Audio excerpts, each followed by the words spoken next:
In this video I'm just going to show you how you change a cabin filter in a Hyundai Kona.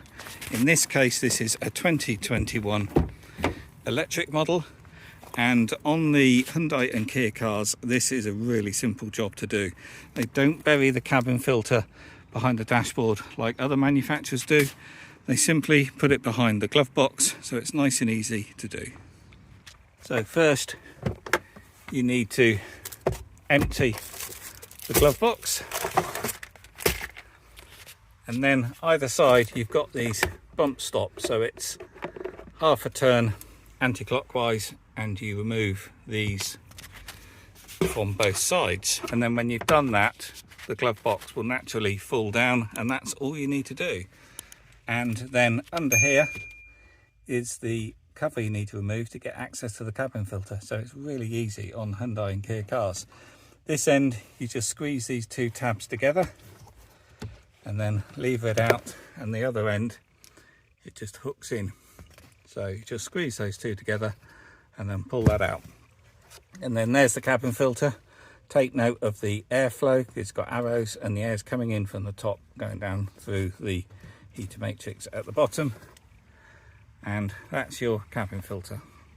This channel has had over 15 million views, yet only has 40,000 subscribers, whereas it should be 3 to 4 times that, because over 90% of the viewers are not subscribed. Please do, it's completely free, it's only a click for you, and it really does help.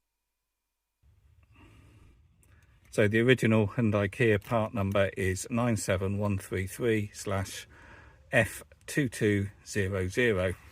So you can use that if you're looking up a replacement part online, for example on Orthodoc.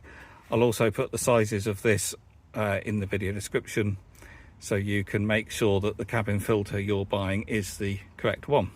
So when you got your new filter, you simply slide that back in to the heater box, except I can't see where I'm putting it. There we go. And that just sits in there like that. It is meant to be a little bit loose like that, because when you put the cover on, that then lifts it up. And obviously, as I said, make note of the airflow. The arrows want to be going down. And then get your cover. This goes into the little, not sure what that's focusing, that's not, goes into the tag at that end. And then these spikes go underneath the cabin filter and lift it up as this cover goes back on. So that then lifts the cabin filter up like that. So start with it right back out there, because that's the only way you're going to get it into that tab at the back, and then push it home like that. And then lift your glove box up and put the stoppers back in when it's lifted up. Don't put the stoppers back in when it's hanging down, otherwise obviously it won't shut.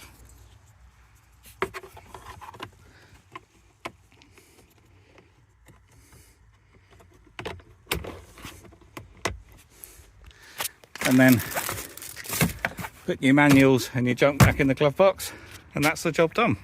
So changing the cabin filter on a Hyundai and Kia is a really simple job. The same applies to pretty much all of their models, whether it's left or right hand drive as well. They go to the effort of making sure that cabin filter is behind the glove box, whereas other manufacturers don't, and they're often buried inside the dashboard, and sometimes you've got to take quite a lot of trim out as well to access them. So I hope you found that useful. If you have, please do click the thumbs up, that really does help. Do subscribe to the channel, and if you want to know more about the Kona, there's a link in the video description below to a playlist where you'll see those other videos. Okay doke, I'll see you on the next one. If you like the video, please do click the thumbs up button, and leaving a comment also helps too. Plus of course subscribe if you're not. If the video saved you time or money, a little support via Ko-fi or the super thanks button would mean a lot. There's over 1,300 videos on the channel, so have a browse, use the search, and have a look at the playlists. And here's 2 videos you may want to check out.